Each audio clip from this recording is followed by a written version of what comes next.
Halo teman-teman semua, saya Krisantus Rinaldi Navanu dengan NIM 2113010008, Fakultas Kelautan dan Perikanan, Program Studi Budidaya Perairan.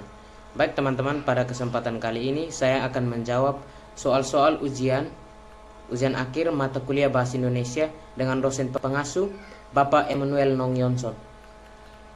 Baik, pada soal yang pertama, kami diminta untuk menjelaskan faktor-faktor yang mempengaruhi ragam dan variasi bahasa beserta contohnya masing-masing. Baik teman-teman, di sini terdapat 3 faktor yang mempengaruhi ragam dan variasi bahasa. Yang pertama, faktor budaya dan letak geografis.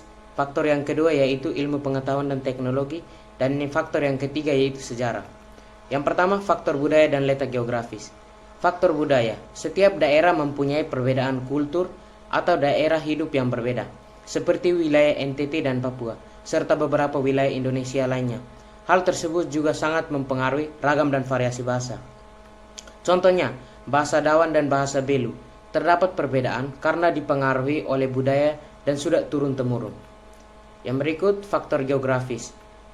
Dialek adalah variasi bahasa dari sekelompok penutur yang jumlahnya relatif, yang berada pada suatu tempat, wilayah, atau area tertentu. Dialek ini didasarkan pada wilayah atau area tempat tinggal penutur. Dialek ini lazim disebut dialek areal, dialek regional, atau dialek geografis. Para penutur dalam suatu dialek, meskipun mereka mempunyai idioleknya masing-masing, memiliki kesamaan ciri yang menandai bahwa mereka berada pada satu dialek yang berbeda dengan kelompok penutur lain yang berada dalam dialeknya sendiri dengan ciri lain yang menandai dialeknya juga. Setiap daerah memiliki dataran yang berbeda, seperti wilayah di daerah pantai, pegunungan, yang biasanya cenderung menggunakan bahasa yang singkat, jelas, dan intonasi volume suara yang besar dan tinggi. Berbeda dengan daerah pemukiman padat penduduk yang menggunakan bahasa lisan yang panjang lebar disebabkan lokasinya saling berdekatan dengan intonasi volume suara yang kecil. Selain faktor tersebut, ragam bahasa juga terjadi karena perkembangan zaman. Di samping perbedaan, cara penyampaian atau logat bahasanya juga berbeda. Contohnya, bahasa Dawan dan bahasa Belu terdapat perbedaan karena dipengaruhi oleh budaya dan sudah turun-temurun dan dipengaruhi oleh letak geografis.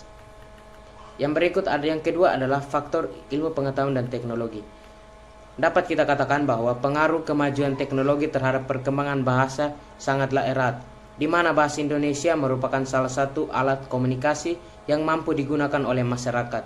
Dan di berkembangnya teknologi, masyarakat bisa mempelajari dan mengembangkan bahasa Indonesia dengan baik, sehingga bahasa Indonesia dapat diketahui oleh banyak orang melalui kemajuan ilmu pengetahuan dan teknologi. Namun, adanya kemajuan ilmu pengetahuan dan teknologi ini juga mempunyai dampak positif. Yang pertama, meningkatkan pengetahuan bahasa Indonesia terhadap warga asing. Artinya, dengan adanya ilmu pengetahuan dan teknologi, warga Indonesia bisa mengenalkan bahasa Indonesia melalui sosial media seperti Facebook, Twitter, Instagram, dan sebagainya, sehingga sosial media ini dapat dijadikan sebagai alat komunikasi antar sesama warga Indonesia. Bahkan warga asing juga mampu untuk mengetahui dan mempelajari bahasa Indonesia. Yang kedua, meningkatkan produksi buku-buku terjemah bahasa Indonesia. Buku-buku terjemah sangat berguna di kehidupan era modern ini, di mana kita bisa memanfaatkan kemajuan ilmu pengetahuan dan teknologi dengan membuat e-book. Dengan adanya e-book, masyarakat mampu mempelajari bahasa Indonesia dengan baik dan benar, tanpa harus menuju negara Indonesia. Oleh karena itu, agar masyarakat bisa berkomunikasi menggunakan bahasa Indonesia yang baik, maka perlu peranan ilmu pengetahuan dan teknologi. Ada juga dampak negatif dari ilmu pengetahuan dan teknologi. Yang pertama, tidak lagi menggunakan bahasa Indonesia yang baik dan benar. Dengan kemajuan ilmu pengetahuan dan teknologi, terkadang warga Indonesia menggunakan bahasa Indonesia yang tidak baku. Apalagi dengan adanya media sosial, kaum milenial lebih sering menggunakan bahasa gaul dan jarang untuk menggunakan bahasa Indonesia yang baik dan benar. Banyak warga Indonesia menggunakan istilah asing seperti thank you, HP, komputer, MC, mikrofon, OTW, dan lain-lain. Yang berikut adalah faktor sejarah. Setiap daerah mempunyai kebiasaan atau adat istiadat dalam bahasa nenek moyang sendiri-sendiri dan berbeda-beda antara daerah satu dengan yang lainnya. Variasi bahasa berdasarkan pemakai bahasa yaitu dialek temporal. Dialek temporal biasanya dipakai pada kurun waktu tertentu.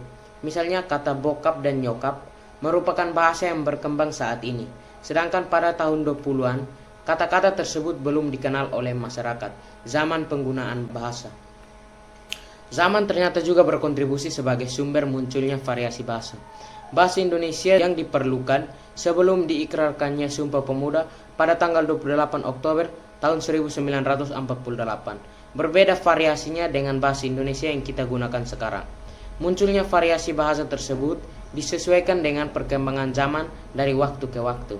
Contohnya, bahasa Daun dan bahasa Belu terdapat perbedaan karena dipengaruhi oleh budaya yang sudah turun-temurun dari nenek moyang.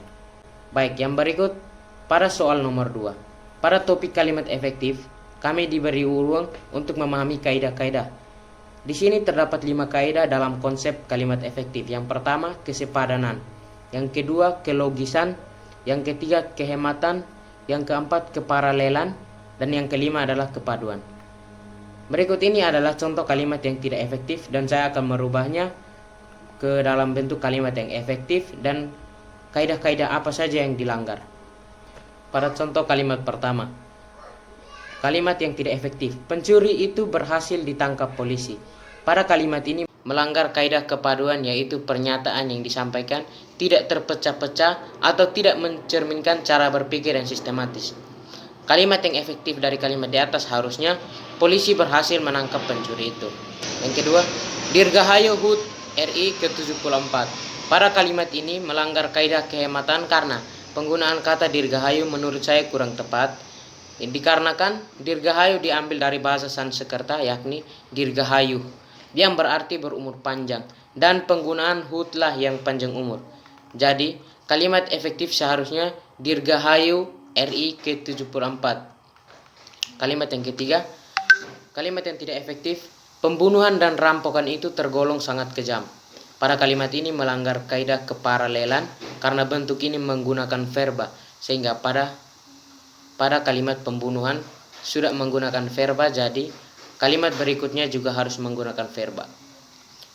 Jadi kalimat yang efektif seharusnya pembunuhan dan perampokan itu tergolong sangat kejam.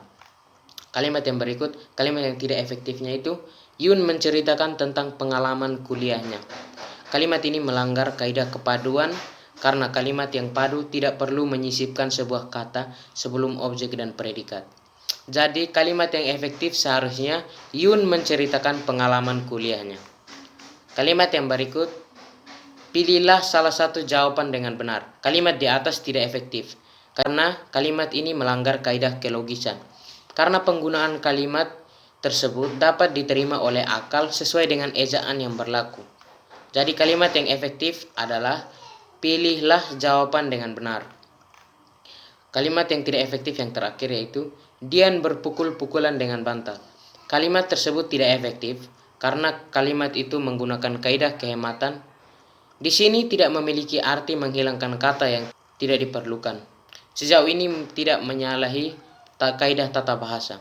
Jadi kalimat yang efektif dari kalimat tersebut adalah Dian saling pukul dengan bantal.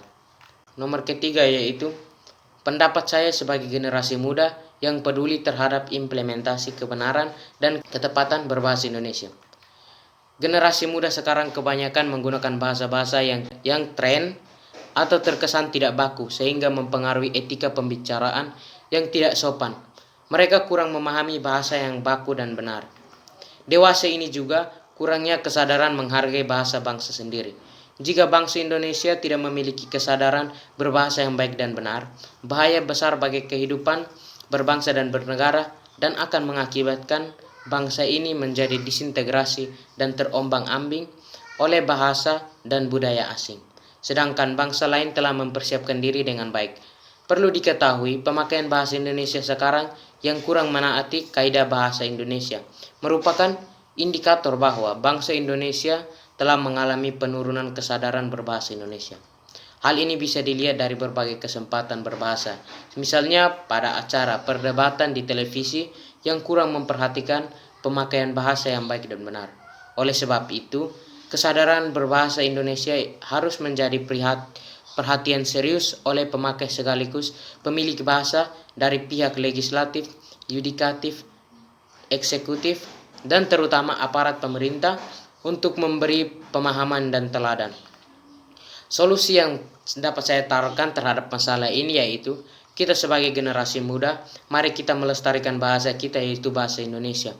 Dalam pembicaraan kita sehari-hari, mari kita memahami apa yang ingin kita bicarakan agar dalam pembicaraan itu kita dapat mengerti kesan yang baik dan istilah-istilahnya juga mudah dipahami atau dimengerti.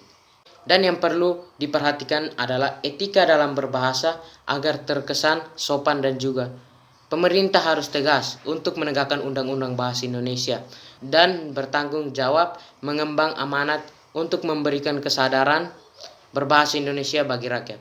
Kesadaran ini bermakna bahwa individu yang hidup dan terikat dalam kaidah serta naungan di bawah Negara Kesatuan Republik Indonesia harus memiliki sikap dan perilaku positif yang tumbuh dari kemauan diri yang dilandasi keikhlasan berbuat demi kebaikan bahasa, bangsa, dan negara.